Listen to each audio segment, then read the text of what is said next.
मध्य प्रदेश में महापौर आरक्षण प्रक्रिया संपन्न होने के बाद नगर निगम चुनाव को लेकर कांग्रेस और भाजपा नेताओं ने अपनी अपनी तैयारी शुरू कर दी है। वहीं राजधानी भोपाल में महापौर का पद ओबीसी आरक्षित होने पर कांग्रेस और भाजपा नेताओं में चुनाव लड़ने की होड़ मच गई है। हालांकि पूर्व महापौर और गोविंदपुरा की भाजपा विधायक कृष्णा गौर को भाजपा की तरफ से मजबूत दावेदार बताया जा रहा है, लेकिन उन्होंने गुरुवार को मीडिया से चर्चा करते हुए कहा कि ऐसा नहीं है। पार्टी में और भी महिलाएं हैं जो ओबीसी वर्ग से आती है। जब भी सामूहिक निर्णय होगा तो वो सबको मान्य होगा। रोल करें? हाँ, रोले। दीदी, महापौर का चुनाव होना है भोपाल में, महिला सीट है। ऐसे कयास लगने शुरू हो गए हैं कि एक बार कृष्णा गौर पुनः महापौर बनने की ओर हैं और वो प्रत्याशी बनने जा रहे हैं बीजेपी की ओर से। देखिए, नगर निगम भोपाल में महापौर का पद ओबीसी महिला के लिए आरक्षित हुआ है। अब चूंकि मैं जिस वर्ग से आती हूँ वह भी ओबीसी ही है और इस कारण स्वाभाविक रूप से सबकी नज़रों में यही है कि ओबीसी महिला के रूप में आप बहुत ही प्रबल दावेदार होंगी, लेकिन मेरा ऐसा मानना है कि ऐसा बिल्कुल नहीं है। हमारी पार्टी में और भी बहुत सारी महिलाएं हैं जो ओबीसी वर्ग से आती हैं और किसी के भी बारे में जब भी कोई निर्णय होगा वो हमारा प्रदेश संगठन सामूहिक नेतृत्व सामूहिक निर्णय के माध्यम से करेगा और इसलिए जब सामूहिक निर्णय होगा तो वह फैसला बाहर आएगा और वो हम सबको मान्य होगा। तो मुझे लगता है कि हमें इंतज़ार करना चाहिए। पार्टी संगठन से बहुत अच्छा निर्णय हमको सुनने को मिलेगा।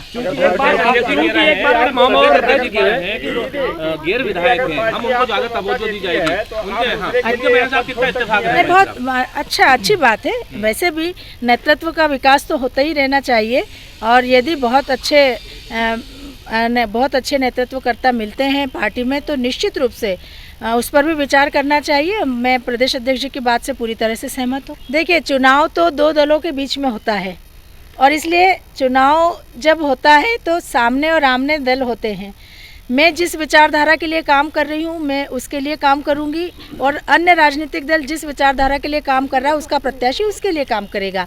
जनता को निर्णय करना होता है कि वो किस विचारधारा के साथ है और इसलिए मुझे लगता है कि अब जब आरक्षण की प्रक्रिया संपन्न हो गई है, भोपाल नगर निगम के महापौर का पद ओबीसी महिला के लिए आरक्षित हो गया है, तो निश्चित रूप से बहुत अच्छा निर्णय भारतीय जनता पार्टी महिला के बारे में लेगी। नहीं, देखिए, मेरी पार्टी ने जब भी कोई आदेश मुझे दिया है मैंने बहुत निष्ठा के साथ पार्टी के हर आदेश को शिरोधार्य किया है और भविष्य में भी मेरी पार्टी जो भी आदेश मुझे देगी उस आदेश को मैं शिरोधार्य करके उस पर अमल करने का काम करूँगी। नहीं, देखिए, हर परिस्थितियाँ होती है, उस समय की परिस्थितियाँ रही होंगी और मुझे ऐसा लगता है कि हर एक पार्टी योग्य से योग्य प्रत्याशी उतारना चाहती है क्योंकि हर पार्टी जीतने के लिए चुनाव लड़ती है और इसलिए जिताऊ चेहरा टिकाऊ चेहरा होना चाहिए।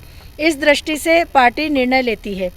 मुझे लगता है कि जब पिछली बार इंदौर में महापौर का पद ओबीसी महिला के लिए आरक्षित हुआ था तो उसमें सबसे योग्य और जीतने वाली प्रत्याशी अगर कोई थी तो वो मालिनी गौड़ जी थी और इसीलिए पार्टी ने उनके लिए फैसला लिया और उन्होंने बहुत अच्छा प्रदर्शन भी किया। हमने 5 साल देखा कि बहुत अच्छी प्रशासनिक क्षमता का परिचय उन्होंने दिया, तो उसी से साबित होता है कि पार्टी जब भी फैसला लेती है बहुत बेहतर फैसला लेती है।